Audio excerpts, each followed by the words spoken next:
Hello everyone, कैसे हैं आप सब। उम्मीद करता हूँ बहुत अच्छे होंगे और पढ़ाई वढ़ाई सही चल रही है भाई आपकी।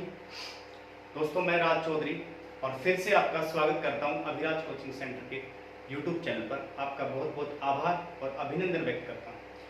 आज लेके आया हूँ दोस्तों रेशियो का 6th पार्ट। जैसा कि आप स्क्रीन पे देख पा रहे हैं, स्क्रीन पे देखो, आप सामने आपको दिखाई दे रहा है इनकम, एक्सपेंडिचर, सेविंग। तीन चीजें आपको दिखाई दे रही है, इनकम, एक्सपेंडिचर और सेविंग। मतलब आज के सेशन में हम बहुत इंपॉर्टेंट क्वेश्चन डिस्कस करने वाले हैं जो कि एसएससी, बैंक, रेलवे जैसे एग्जाम्स में पूछे जाते हैं। तो देखिए, सबसे पहले कुछ बेसिक जानेंगे, इसका बेसिक क्या होता है, बेसिक फंडा क्या होता है, कुछ कॉन्सेप्ट क्या होते हैं, उसके बाद अपन क्वेश्चनों की तरफ बढ़ेंगे। ठीक है, तो देखते रहिए वीडियो को लास्ट तक। ठीक है, इस सेशन के अंदर ये इनकम, एक्सपेंडिचर, सेविंग, दोस्तों ये जो टाइप है, इस टाइप के अंदर हम 7 से 8 या 9 क्वेश्चन डिस्कस करने वाले हैं, जिसमें पूरी टाइप कवर कर दी जाएगी। तो देखिए, समझिए, इनकम का मतलब होता है आय। आप सब लोग जानते हैं, जब भी इनकम की बात आएगी तो मैं आय से रिप्रेजेंट करूंगा।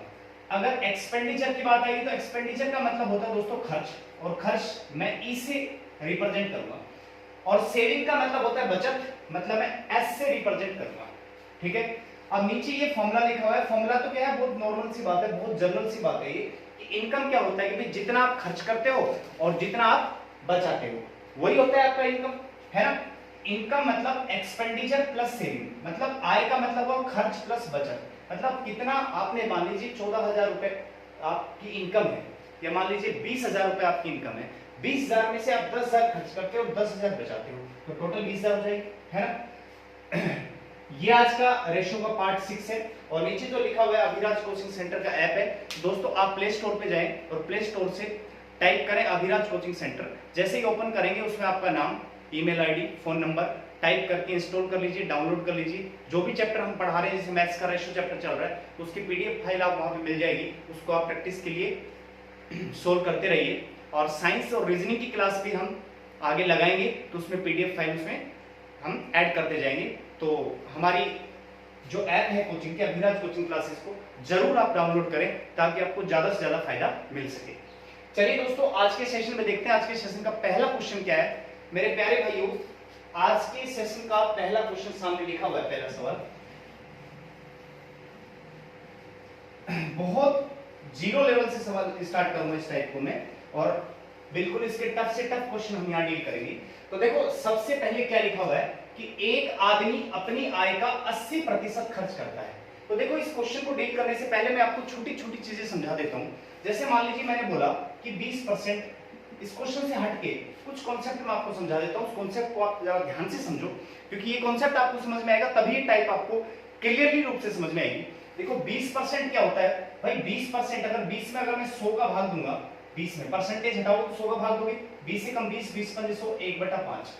ठीक है, और अगर मैं बोलूं भाई 25% क्या होगा, तो 25 में 100 का भाग दोगे तो 25 से कम 25, 25 चौक 100। इसी प्रकार से वहां पे 80% था, ये 80% था, तो मैं कहूं कि 80% क्या होता है, तो आप कहोगे सर 80 में 100 का डिवाइड करेंगे तो 25 चौक 100, 25 चौक सॉरी 20 चौक 80 और 20 पंजे 100। ठीक है, अब देखो इंपॉर्टेंट चीज क्या होती है, ये जो वैल्यू होती है ना परसेंटेज की, ये वैल्यू, ये ओरिजिनल वैल्यू होती है, और ये वही फैक्टर होता है जो ये फैक्टर होता है। जैसे मान लीजिए किसी सवाल में 20% को सेविंग बोल दिया, क्या बोल दिया, सेविंग।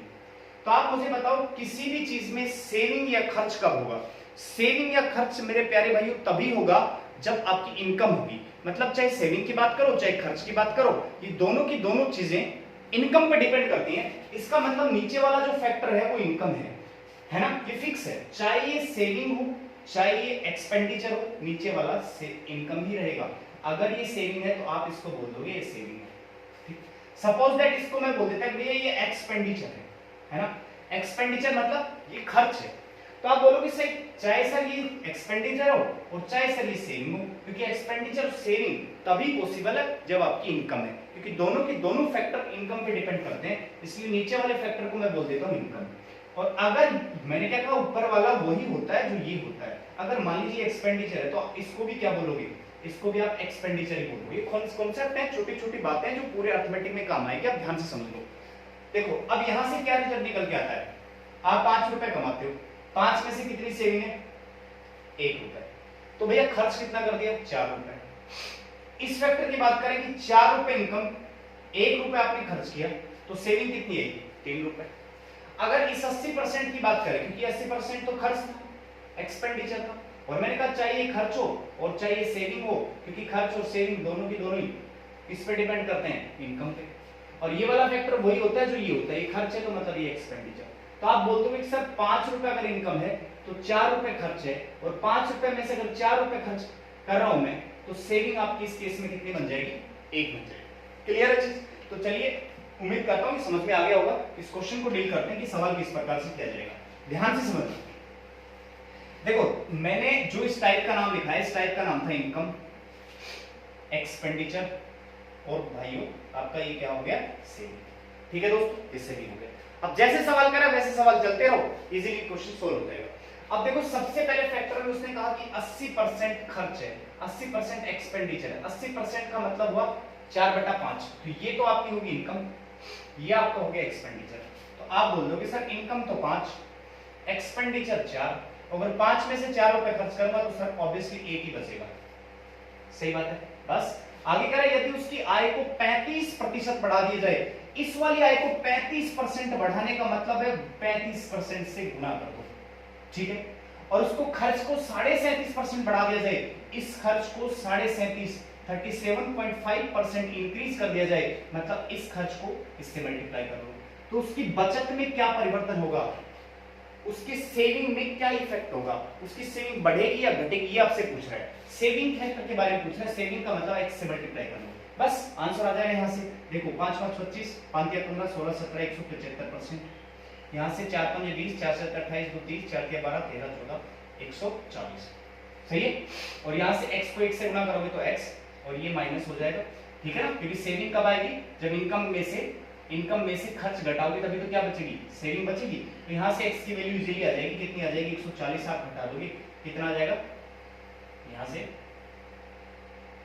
35%। ठीक है।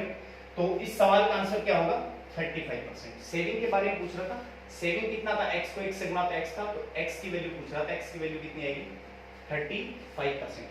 अगर ये वैल्यू प्लस की है तो चीजें बढ़ रही हैं, अगर ये वैल्यू माइनस की है तो चीजें घट रही हैं। क्लियर है? दोबारा समझाता हूं, चीजों को ध्यान से दोबारा समझो। इसमें इस टाइप का ही नाम क्या है? इनकम, एक्सपेंडिचर, सेविंग, तीन चीजें। उसने कहा भाई 80% खर्च कर रहा हूं। 80% का मतलब 80/100। 80/100 मतलब काटेंगे, कैलकुलेशन करेंगे 4/5।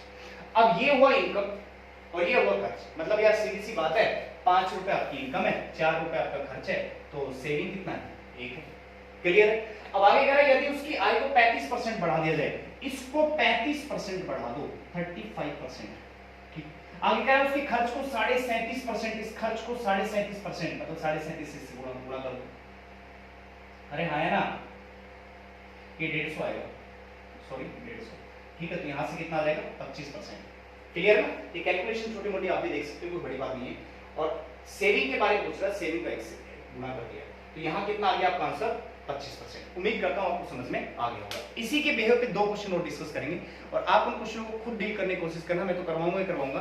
ठीक है, वीडियो को पॉज कर लिया करो, पॉज करके उसको खुद सोल्व करने की कोशिश किया करो, ताकि आप बेहतर रूप से प्रैक्टिस कर पाओ। देखिए, जिन स्टूडेंट्स की मैथ्स में लेवल बिल्कुल जीरो है ना, तो मेरा मानना हमेशा ये है, और सभी टीचर्स का भी मानना यही है, कि वो प्रैक्टिस करें, बहुत ज्यादा प्रैक्टिस करें, प्रैक्टिस पे प्रैक्टिस करते चले जाएं। जितनी ज्यादा प्रैक्टिस करोगे उतनी ज्यादा आप में परफेक्शन आती रहेगी। ठीक है ना? ये समझ में आ गया। अब नेक्स्ट क्वेश्चन की तरफ बढ़ते हैं। आज की क्लास का क्वेश्चन नंबर 2।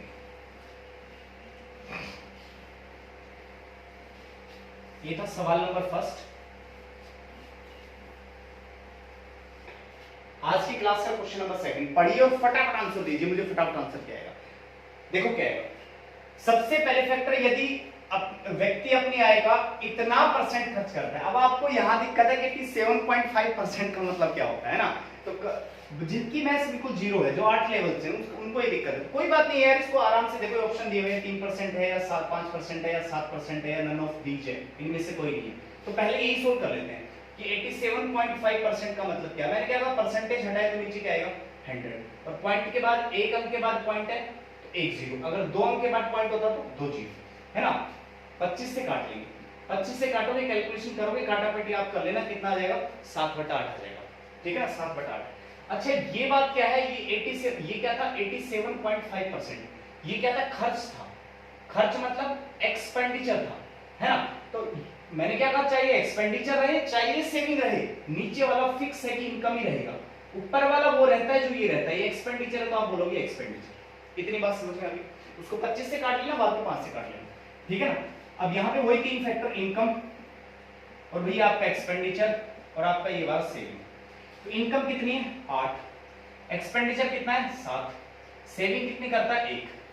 कितनी समझ में आ गई भाई, 8 रुपए कमा के 7 रुपए खर्च करेगा तो 1 रुपए सेविंग होगी, 2 रुपए तो सेविंग होने वाले नहीं, ठीक है, ये तो कोई गणित में है ही नहीं, ठीक है। आगे क्या कर रहा है, यदि उसकी आय को इतना परसेंट बढ़ा दिया जाए, आय को कितना परसेंट 59%, देखो इसको मल्टीप्लाई क्यों कर रहा हूं, क्योंकि इनकम को बढ़ा रहा है, ठीक है, और खर्च को 67% बढ़ा दिया जाए, खर्च को 67% बढ़ा दिया जाए, तो उसकी बचत में घटत या बढ़त याद करो, मतलब उसकी सेविंग में कितनी इंक्रीजमेंट होगी और कितनी डिक्रीजमेंट होगी वो आपको निकालना है। तो सेविंग में पूछ रहा है तो सेविंग को हम एक्स लेट कर लेंगे, इसको मल्टीप्लाई करेंगे, 8 × 72 7, 8 × 40 और 7 472, यहां से 7 7 49 4 42 और ये कितना आ जाएगा 469, x को 1 से गुणा करोगे x, यहां से प्यारे भाई यहां से घटा लोगे 469 घटा लोगे, कितना आ जाएगा 9 10 11 12, यहां से 3 बचेगा, बस 3 ही आएगा आंसर, है ना। मतलब x की वैल्यू कितनी आएगी 3% आएगी, यहां परसेंट था, ठीक है ना, इसमें से लेस करोगे 3%, सवाल का आंसर 3%। मतलब बहुत आसान सवाल है यार, आपको कुछ टेंशन लेने की जरूरत नहीं है।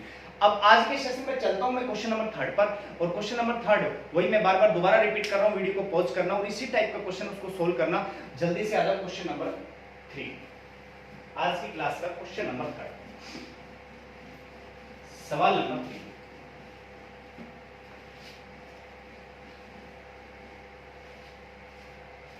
दोस्तों आज के सेशन का क्वेश्चन नंबर 4 बहुत इंपॉर्टेंट सवाल है, और ये क्वेश्चन बहुत बार एसएससी मेंस में भी आ चुका, एसएससी प्री में भी आ चुका, बैंक लेवल एग्जाम में भी आपसे पूछा जा चुका, और रीट जैसे एग्जाम में भी आपसे पूछा जा चुका। बहुत प्यारा और बहुत औसम मेथड में आपको बताने वाला हूं इसमें। और अच्छा ये सेम क्वेश्चन सेम डिटो, ये कि डाटा सेम चीज बहुत बार एग्जाम में रिपीट होते हैं, और इसी के बेहद पे नेक्स्ट क्वेश्चन में आपसे कराऊंगा इसी के साथ में। तो इसको आप बड़ा ध्यान से समझना, क्योंकि इसको ध्यान से समझना जरूरी है, क्योंकि ये रिपीटेड क्वेश्चन है, बहुत बार एग्जाम में पूछा जाता है, ठीक है। तो चलिए इस क्वेश्चन को कैसे सोल्व करते हैं। ए बी और सी के खर्चों का अनुपात 16:12:9 है। मैं यहां लिख लेता हूं ये ए, ये वाला भाई बी और ये वाला भाई सी, 3 चीजें। चलो इनका खर्चों का अनुपात मतलब एक्सपेंडिचर जो है उसका अनुपात है 16, ये आपका 12 और ये आपका 9। उनकी कुल आय, टोटल इनकम मैं यहां लिख लेता हूं कि उसकी जो टोटल इनकम है, टोटल इनकम है उनकी 1530 रुपए, ठीक है, टोटल इनकम है। यदि वे क्रम से 20%, 25% और 40% की बचत करते हैं, मतलब जो उसकी सेविंग है वो सेविंग है उसकी 20% है, और उसकी सेविंग है आपकी 25% है, और सेविंग है उसकी 40% है। ये तीन चीज दे रखी, ये गिवन डाटा है, ये वाला जो पूरा डाटा है गिवन है, ठीक है ना। ए बी और सी 3 कैंडिडेट हैं, और इसमें से जो खर्च का अनुपात है, जो एक्सपेंडिचर का अनुपात है वो 16, 12 और 9 है, ठीक है। मतलब ए का 16 है, बी का 12 है और सी का 9 है। क्रम से 20% ये बचाता है, 25% बी बचाता है और 40% सी बचाता है। इतनी बात समझ में आ गई। इसके साथ में देखो ये वाला फैक्टर इंपॉर्टेंट है, यहाँ पे 1530 क्या दे रखा था, टोटल इनकम दे रखा था, इसलिए भाई हमें जो रेशियो चाहिए वो इनकम का चाहिए। किसका रेशियो चाहिए, इनकम का, क्योंकि 1530 जो है वो टोटल इनकम दे रखी है, तो इनकम का रेशियो चाहिए, है कि नहीं है। अब देखो इनकम कैसे निकालेंगे, अब वही सेम चीजें इनके साथ छेड़खानी करेंगे। 20% कितना होता है जी, 1/5, लेकिन 20 तो सेविंग है, इनकम कितनी हुई 5 में से सेविंग कितनी है 1। अगर 5 में से 1 रुपया आप बचा रहे हो तो कितना खर्च करोगे 4, लेकिन यहां खर्च कितना कर रहा है 16, तो उस 4 की वैल्यू कितनी है 16। अगर 4 का मान 16 के बराबर है, अगर 4 का मान 16 है तो फिर 1 का मान कितना आएगा 4 ही आएगा। समझ पा रहे हो ना मेरी बात को, कि 4 को किससे गुणा करूंगी 16 आ जाए मतलब 4 से, हाँ या ना, क्लियर है ना, ठीक क्लियर है। इनकम निकाल ली, इनकम 5 है तो 5 चौक 20, इसकी इनकम कितनी आ गई 20 आ गई, दोबारा समझाता हूँ इस चीज को, ध्यान से समझो, बहुत आसान है वैसे। 20% क्या थी, सेविंग था। जो इनके साथ कैलकुलेशन करूंगा वही कैलकुलेशन इसके साथ करूंगा, वही सेम कैलकुलेशन इसके साथ करूंगा, है ना। मैंने कहा 20% सेविंग है, 20% का, इस 20% का मतलब क्या है, 1/5 है भाई, 1/5 तो है, इसका मतलब ये इनकम है और ये क्या है आपका 20% सेविंग था, तो ये क्या हुआ, सेविंग। तो 5 में से अगर 1 रुपए बचा रहे हो तो एक्सपेंडिचर कितना हो गया, 4, लेकिन उस 4 की वैल्यू कितनी रखी है, 16, 4 की वैल्यू 16, तो 1 की वैल्यू कितनी, 4, 1 की वैल्यू 4, तो आपको तो इनकम चाहिए, इनकम तो 5 है, तो 5 से गुणा कर दो, 5 और 20, तो आपकी इनकम कितनी आ गई, 20। सेम प्रोसेस इसके साथ, 25% कितना बचे, 1/4, है ना। तो भैया 4 रुपए इनकम है, 4 में से 1 रुपए आप बचा रहे हो, तो खर्च कितना कर रहे हो, 3, और उस 3 की वैल्यू 12 है। 3 की वैल्यू अगर भाइयों 12 है तो 1 की वैल्यू कितनी होगी, 4, और 1 की वैल्यू अगर 4 है, इस 4 की कितनी होगी, 16, है ना। अब इस पे चलते हैं, 40% क्या होता है, 40 में 100 का भाग दो, तो 40 में 100 का आप डिवाइड करेंगे तो कितना आ जाएगा, 20 दूनी 40, 20 पंजे 100, 2/5। 5 रुपए इनकम में से अगर 2 रुपए आपकी सेविंग है तो खर्च कितना है आपका, 3 रुपए, खर्च 3 है, और उस 3 की वैल्यू 9 है। अगर 3 की वैल्यू 9 है तो 1 की वैल्यू कितनी होगी, 3, और 1 की वैल्यू 3 है तो 5 की वैल्यू कितनी होगी, 15। समझ में आई चीज, ये फैक्टर इसमें समझने लायक है। दोबारा समझा देता हूं इस चीज को, ध्यान समझो। अगर इसकी बात करूं 25%, क्या अलग से समझा रहा हूं, 25%, तो आपने कहा सर 25% होता है 1/4, और सर ये है इनकम और ये है आपका सेविंग। सर 4 रुपए में से 1 रुपए बचाऊंगा तो खर्च करूंगा 3 रुपए खर्च करूंगा, और यहाँ खर्च कितना है, 12, यहाँ खर्च 12, 3 की वैल्यू 12, तो 1 की वैल्यू 4, 1 की वैल्यू 4, पर आपको तो इनकम चाहिए, इनकम कितनी है, इनकम तो 4 है, तो 1 की वैल्यू 4, तो 4 की वैल्यू 16, है ना। चलिए इसी प्रकार से मैंने किया 40% का, 40% कितना होता है, 40% का मतलब 2/5, ये इनकम, 5 रुपए में से 2 रुपए अगर आप सेविंग कर रहे हो तो 3 रुपए आप खर्च कर रहे हो, और यहाँ खर्च कितना कर रहे हैं, 9, तो 3 की वैल्यू अगर 9, तो 1 की वैल्यू कितना, 3, और 1 की वैल्यू 3, तो इनकम निकाली, इनकम तो 5 है, तो 1 की वैल्यू 3, तो 5 की वैल्यू कितनी हुई, 15, है ना। क्लियर है ना, ये इनकम आ गई। अब बस कुछ भी नहीं करना, ए की इनकम 20, बी की इनकम 16, सी की इनकम 15, तो कितना होगा जी, 6, 5, 11, 2, 3, 4 और 1, 5, 51। टोटल इनकम आपकी 1530 है, 1530 को 51 से डिवाइड कर दो। जिसका पूछ रहा है, बी का पूछ रहा है, बी का पूछ रहा है, बी कितना है, 16, तो 16 से गुणा कर दो। अगर सी का पूछता तो किससे गुणा करता, 15 से, ए का पूछता तो किससे गुणा करता, 20 से, ठीक है। ये काट लो आप, ये 30 बार कट जाएगा, 16 3 48, सवाल का आंसर कितना आ जाएगा, 480। समझ में आई चीज, तो ये जो फैक्टर था ना, ये समझने लायक था। मैंने पहले जब लेक्चर ये स्टार्ट किया था आज के सेशन का, तो पहले सेशन में ये कॉन्सेप्ट आपको समझाया था कि इनकम इनकम के बराबर होगी, एक्सपेंडिचर एक्सपेंडिचर के बराबर होगा। दोबारा समझा देता हूँ, ध्यान से समझो कि मैंने कहा 20%, देखो ये 20% क्या है, ये 20% क्या है, 20% सेविंग है। 20% को फ्रैक्शन में बदलेंगे तो 1/5, क्योंकि 20 में 100 का भाग देंगे। अब ये तो फिक्स है कि इनकम ही है, और यही हमें चाहिए, इनकम। अब ये क्या है, सेविंग है। 5 में से 1 रुपए अगर सेविंग है तो खर्च कितना है, 3, लेकिन हमारा खर्च कितना है, सॉरी 5 में से 1 सेविंग है तो खर्च कितना, 4, और हमारा खर्च कितना, 16, 4 की वैल्यू 16, तो 1 की वैल्यू कितनी आ जाएगी, 4, 1 की वैल्यू 4। अब 1 के बाद तो आंसर निकालते हैं, आंसर मतलब हमें क्या चाहिए, इनकम चाहिए। इनकम कितनी थी, 5, तो 5 से गुणा कर दो, कितना आ जाएगा, 20। सेम प्रोसेस इसके साथ और सेम प्रोसेस इसके साथ। समझ में आ रहा है, उम्मीद कर रहा हूं आप समझ पा रहे हो। अच्छा नेक्स्ट क्वेश्चन भी इसी के बिहेव पे करना है। अच्छा एक बात ध्यान रखना, 5 रुपए आपकी इनकम थी, 1 रुपए आपकी सेविंग थी, तो कितना बचा, 4 बचा, 4 खर्च था ना। 5 रुपए में से अगर 1 रुपए आप बचा रहे हो तो 4 रुपए खर्च कर रहे हो। खर्च ये देखो, ये भी खर्च है ना, और ये भी आपका खर्च, तो खर्च खर्च के बराबर होना चाहिए। अगर ये सेविंग होता तो फिर किसके बराबर करता, फिर 1 के बराबर करता। समझ में आ गई? तो चलते हैं नेक्स्ट क्वेश्चन की तरफ। दोस्तों आज की क्लास का क्वेश्चन नंबर 5, क्वेश्चन नंबर 5, यदि ए, बी और सी की कुल बचत 333 रुपए है, कुल बचत कितनी रखी है, कुल मजदूरी, कुल वेजेस, कुल मजदूरी 333 रुपए दे रखी है। यदि वे क्रम से मजदूरी का 80%, 85% और 75% खर्च करते हैं, ठीक है, यदि उनकी बचत का अनुपात 7:6:9 है, तो ए की मजदूरी ज्ञात करनी है। 3 लोग हैं, ए, बी और सी, वही सेम चीज, ए, बी और आपका सी। अनुपात क्या है जी, ये बचत है, सेविंग है, सेविंग है ना। ये अनुपात किसका है? बचत का। बचत ए की है 7, बी की है 6 और सी की है आपकी 9। क्लियर? चलो 80%, 85%, 75% खर्च करते हैं। खर्च मतलब एक्सपेंडिचर। एक्सपेंडिचर क्या हुआ जी? 80% और क्या हुआ जी? 85% और क्या हुआ जी? 75%। ठीक है, तो आपको यहां पे क्या निकालना है? इनकम निकालना है। सेम चीज क्या निकालना है? इनकम। सेम पहले वाले क्वेश्चन की तरह, लेकिन इस बार ध्यान देना कि ये खर्च दे रखा है ना। ये क्या है? मजदूरी का इतना परसेंट खर्च करते हैं। तो अब वही सेम चीज है। 80% कितना होता है जी? 80% होता है सर 4/5। इसका मतलब ये हुआ कि 5 तो है इनकम और ये है खर्च। ये खर्च, तो क्या इस 4 को आप 7 के बराबर करोगे? नहीं, क्योंकि 7 तो है सेविंग और ये है खर्च। तो 7 तो उसी के बराबर होगा जो क्या होगा? सेविंग होगा, है ना। तो देखो 5 रुपए कमा रहे हो, 4 रुपए खर्च कर रहे हो, तो कितना रुपए सेविंग है? 1 रुपए सेविंग है। उस 1 की वैल्यू कितनी है? उस 1 की वैल्यू 7 है। उस 1 की वैल्यू 7 है, तो 5 की वैल्यू कितनी होगी? 35, 35। ध्यान से समझना भाई, 4 के बराबर नहीं होगा ना। 4 तो क्या है? एक्सपेंडिचर है और ये क्या है? ये सेविंग है। ये तो सेविंग के बराबर ही होगा। सेविंग हम यहां से निकालें कि 5 रुपए में से अगर 4 रुपए आप खर्च कर रहे हो तो सेविंग आपकी कितनी है? 1 रुपए, और 1 का वैल्यू 7 है। 1 की वैल्यू उसके बाद तो 1 के बाद तो हम वही चीज अप्लाई करते हैं, इसकी रिक्वायरमेंट होती है। रिक्वायरमेंट इनकम की, इनकम 5 है, 1 की वैल्यू 7 और 5 की वैल्यू 35।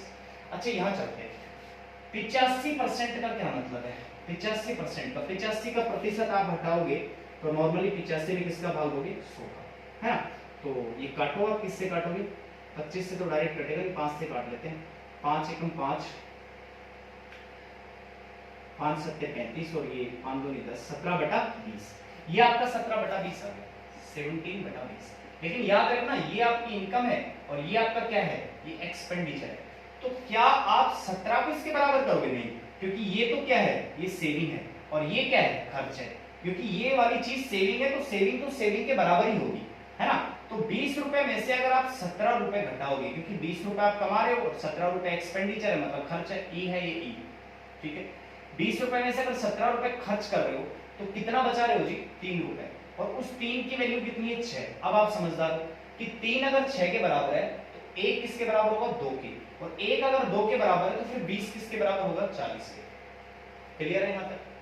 चलो सेम प्रोसेस यहां पे 75%, 75 में 100 का भाग दो, 75/100, 25 या 75, 25 चौक 100। ठीक है, यहां पे जी ये तो इनकम है और ये आपका एक्सपेंडिचर है। तो क्या 3 इसके बराबर करोगे? नहीं, क्योंकि सर ये तो था सेविंग और ये है खर्च, क्योंकि ये तो उसी के बराबर होगा जो क्या होगा? सेविंग। तो सेविंग तो यहां से निकालेंगे। 4 रुपए में से अगर 3 रुपए आप खर्च कर रहे हो तो सेविंग कितनी है? 1 रुपए की सेविंग आई ना भाई, है ना। तो 1 की वैल्यू 9 और 1 की वैल्यू 9, तो 4 की वैल्यू कितनी? 36। बस। अब हमें किसकी रिक्वायरमेंट थी? अब इसकी रिक्वायरमेंट नहीं है। समझ में आ रही है कि नहीं आ रही है? कि ऊपर से जा रहा है, ठीक है ना। अगर कोई दिक्कत आ रही है तो चलो कोई बात नहीं, वीडियो को पॉज करना, अच्छे से समझना। कोई दिक्कत आए तो कमेंट बॉक्स में बताना कि सर कौन से क्वेश्चन में दिक्कत है। ठीक है, चलिए। अब ए की इनकम तो है 35, बी की इनकम है 40, सी की इनकम है 36, तो टोटल कितना हुआ? ये तो 1, 3 और 3 6, 6 4 10,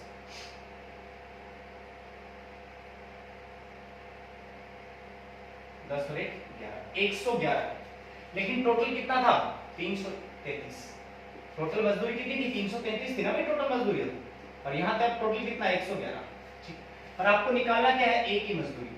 ए का मतलब, ए की मजदूरी मतलब 35। अगर बी का निकालना होता तो किससे गुणा करता है इसको? 40 से। सी का निकालना होता तो किससे गुणा करता? 36 से। समझ में आ रही चीज? तो देखो यहां से आप काटोगे, कितने बार कटेगा? 3 बार। 3 को इससे गुणा कर लो, 3 5 15, 3 3 और 1 10, 105। अगर बी की पूछता तो फिर इसको 3 से गुणा कर लेता, कितना आ जाता? 120।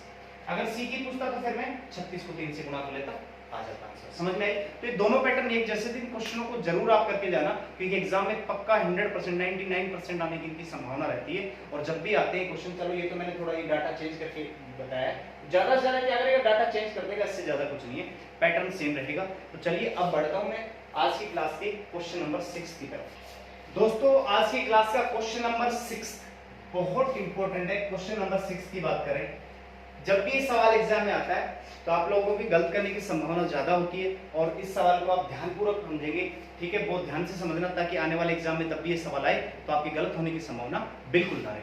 चलिए क्वेश्चन नंबर 6 की बात करें कि ए, बी और सी की आय का अनुपात इतना है। वही तीन चीज आपको देखिए, मैं यहाँ ए लिखता हूँ, यहाँ बी लिखता हूँ, यहाँ सी। आय का अनुपात मतलब ये इनकम है जी, इनकम, ठीक है, और इनकम का रेशियो आपका 3, 7 और ये आपका 4। क्लियर।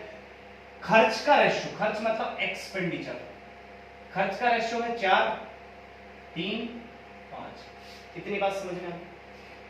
यहां तक की बातें क्लियर है या नहीं है, बोलो क्लियर है। इस इनकम को मान लेता हूं 3x, 7x, 4x round figure में, ठीक है ना, क्योंकि ये रेशियो था इसलिए रियल में मान लेता हूं कि रियल। किसी ने मल्टीप्लाई कर लेंगे इस डिजिट से तो रियल बन जाएगी y, y, y। ऐसा तो कर नहीं सकते, इसको x से कर दिया, इसको y से, इसको z से। यहां तक समझ में आ गई। अब आगे कह रहा है यदि a अपनी आय का इतना % बचत करता है। a के बारे में रिक्वायरमेंट है, यहां समझना। a के बारे में कह रहा है कि 14 से 2/7% क्या करता है जी, सेविंग करता है, सेविंग। क्लियर। इसका मतलब होता है 1/7। 1/7 कैसे होता है? 14 को 7 से गुणा करोगे 98, 98 में 2 ऐड करना है 100, और 100 बटा कितना, 7, ठीक है। फ्रैक्शन वैसे बदलते हैं, इसको इससे गुणा करोगे 98, 98 में 2 जोड़ दोगे 100, 100 बटा 7, और ये प्रतिशत अगर हटाओगे तो नीचे क्या आ जाएगा, 100, ठीक है, कट जाएगा 1/7। समझ गए? ये मैं परसेंटेज जब कराऊंगा तो इसमें सारे डाटा कराऊंगा, ये डाटा आपको बहुत बिल्कुल दिक्कत नहीं आएगी, आपको इजीली समझ में आ जाएगी। 1/7। अच्छा ये तो फिक्स है जी, इनकम है, ये पहले भी समझाया था, अभी फिर समझा रहा हूं। और ऊपर वाला वही होता है जो ये होता है, और ये तो सेविंग है, तो इसका मतलब ये सेविंग है। तो इस केस में बताइए 7 रुपए में से 7 रुपए इनकम है, 1 रुपए आपकी सेविंग है, तो आपका एक्सपेंडिचर कितने रुपए हो गया, 6 रुपए हो गया, है ना भाई। ये तो फिक्स इनकम है, स्टार्टिंग से बोलता रहा हूं कि इनकम है। 7 रुपए में से अगर 1 रुपए सेविंग है तो खर्च कितना है, 6 रुपए है। अब ध्यान से समझना, एक्सपेंडिचर बटा इनकम चाहिए, एक्सपेंडिचर था 6, इनकम कितनी थी, 7, ठीक है। और ये जो चीज है एक्सपेंडिचर अपॉन इनकम, ये किसका डाटा है, ए का। तो इसके बराबर भी, इसके बराबर जो लिखूंगा वो भी किसका लिखूंगा, ए का। ए का देखो एक्सपेंडिचर कितना, 4y, इनकम कितना है, 3x। यहां से आप निकालोगे x अपॉन y। यहां से प्यारे भाइयों अगर x अपॉन y निकालना है तो आप गुणा करो, 7 चौक 28, 3 6 18, ठीक। आगे चाहो तो आप काट लो, यहां से 2 से काटना पड़ेगा 14 बार, और यहां से 9 बार, मतलब x की वैल्यू तो 14 और y की वैल्यू कितनी, 9। क्लियर ना भाई? यहां से समझ में आ रही कि नहीं आ रही चीज? यहां से मैंने क्या लिखा था, मैं इधर लिख देता हूं, देख लो कि एक्सपेंडिचर अपॉन इनकम आ गया था, और एक्सपेंडिचर अपॉन इनकम जो था वो था आपका कितना, 6/7। और ये जो इंफॉर्मेशन थी वो ए की थी, तो इसके सामने तो एक्सपेंडिचर लिखूंगा, इसके सामने इनकम लिखूंगा, और वो भी ए की ही लिखनी है, बी की नहीं, क्योंकि इंफॉर्मेशन किसकी थी, ए की थी, ये इंफॉर्मेशन ए की है। तो इन एक्सपेंडिचर कितना है, 4y, इनकम कितना है जी, 3x। अब यहां से देखो, इस डाटा से आपको निकालना x बटा y। x बटा y निकालने के लिए क्या करोगे, या तो आप इनको इधर कन्वर्ट करो, या फिर यहां से 28 हो गया, और यहां से 3 से 18 हो गया, 2 से आप काट लोगे 14 बार, 2 से काट लोगे 9 बार, मतलब x की वैल्यू 14 और y की वैल्यू 9। क्लियर? तो यहाँ पे जहां जहां x दिख रहा है, यहाँ 14, यहाँ भी 14, यहाँ भी 14, और जहां जहां y दिख रहा है यहाँ पे 9, यहाँ भी 9 और यहाँ भी 9, ठीक है ना। अब आपको तो क्या निकालना है, आपको तो सेविंग निकालनी है, आपको तो क्या निकालनी है, सेविंग, ठीक है। ये मिटा रहा हूं मैं, सेविंग निकालनी, तो सेविंग यहां से निकल जाएगी। सेविंग कब निकलेगी, क्योंकि इनकम में से क्या घटाओगे भाई, सेविंग कब निकलेगी, इनकम में से एक्सपेंडिचर घटाओगे, इनकम में से क्या घटाओगे, एक्सपेंडिचर घटाओगे, ठीक है। तो यहाँ पे 14 थी 42, तो 42 भी हो गया, 9 चौक 36, ये लेस कर देना जो भी आंसर आएगा, यहाँ पे 6 आ जाएगा, ठीक है। और यहाँ पे ये 14 7 98 98, और 9 3 27, ये लेस करेंगे कितना आ जाएगा जी, 1 यहाँ पे आ जाएगा और 7 यहाँ पे जाएगा, ठीक है ना। क्लियर ना, ये गलती तो नहीं, चलो 14 चौक 56 ये, और 9 पंजे 45 ये, तो यहाँ से कितना बच जाएगा, 1।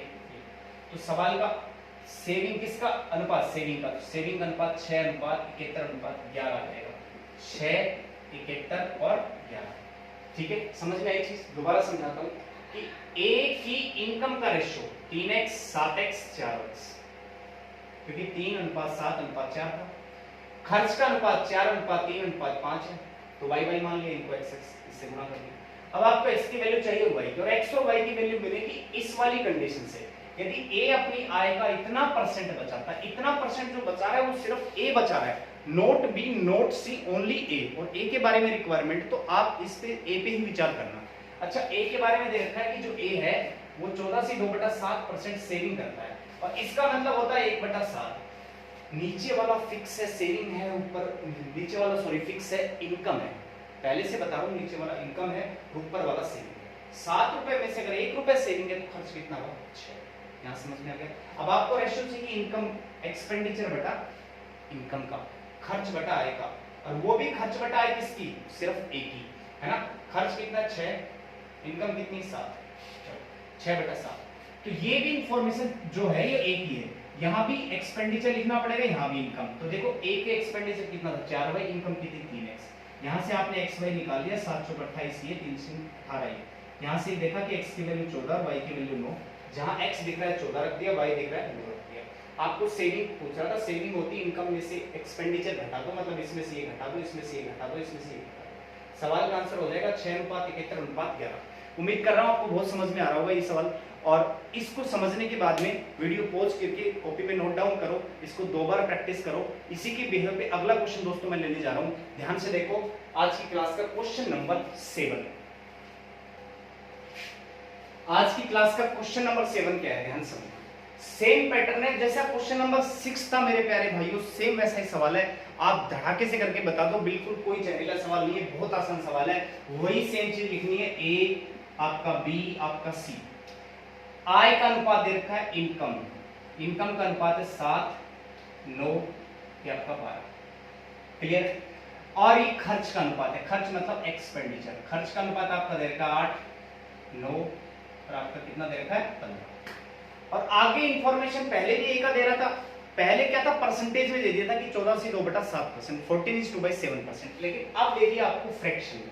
अब ए के बारे में क्या कह रहा है, ए के बारे में कह रहा है, ठीक है, देखो ए अपनी आय का 1/4 भाग बचाता है, बचाने का मतलब ये सेविंग कर रहा है, मतलब ये इनकम है तो ये सेविंग है। और आप जानते हो कि अगर 4 रुपए में से 1 रुपए सेविंग है तो खर्च कितना होगा, खर्च तो 3 होगा। अब मुझे खर्च और इनकम का रेशियो चाहिए, एक्सपेंडिचर और इनकम का, तो भैया एक्सपेंडिचर कितना था 3, इनकम कितनी थी 4, और ये प्रोसेस किसका है, ए का, तो यहां तो ए की ही क्या आएगी एक्सपेंडिचर, ए का ही क्या आएगा इनकम। तो एक्सपेंडिचर कितना है जी, इसको वही मान लेते हैं 7x 9x 12x 8y 9y 15y, ठीक है ना? तो एक्सपेंडिचर कितना है 8y, इनकम कितनी है 7x, और इस वाले डाटा से आपको निकालना x/y, x/y। तो प्यारे भाइयों x/y निकालने के लिए ये हुआ 32 और ये हुआ आपका 21, किससे कटेगा, कैंसिल कर लो आप,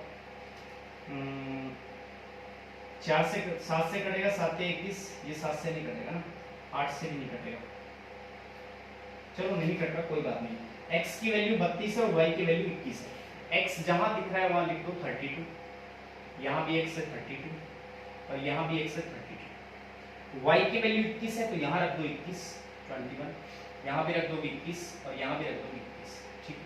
और आपको बचत का अनुपात मतलब सेविंग का अनुपात चाहिए, सेविंग का अनुपात कैसे मिलेगा, इसको गुणा करो पहले, इसमें से ये घटाओ, क्योंकि इनकम में से अगर एक्सपेंडिचर घटाओगे, ध्यान देना कि अगर आप इनकम में से एक्सपेंडिचर घटाओगे तभी क्या मिलेगा, सेविंग मिलेगा, है ना? भाई आय में से कितना रुपए कमा रहे हो उसमें से जितना खर्च कर रहे हो घटा दो, बचत मिल जाएगी, सीधी बात है।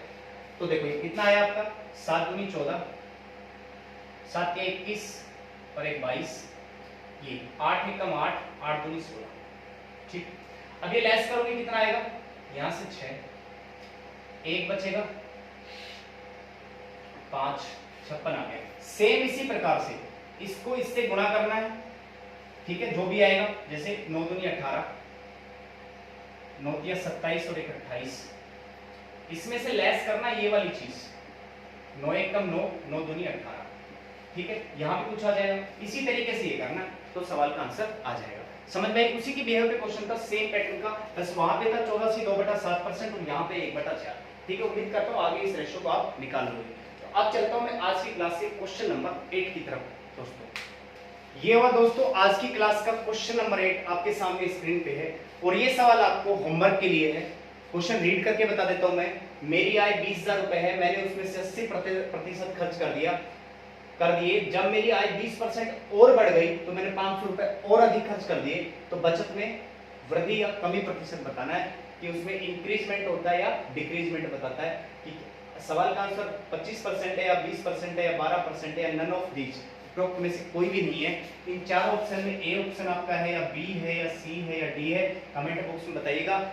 आज के लिए इतना ही काफी है। धन्यवाद, थैंक यू सो मच।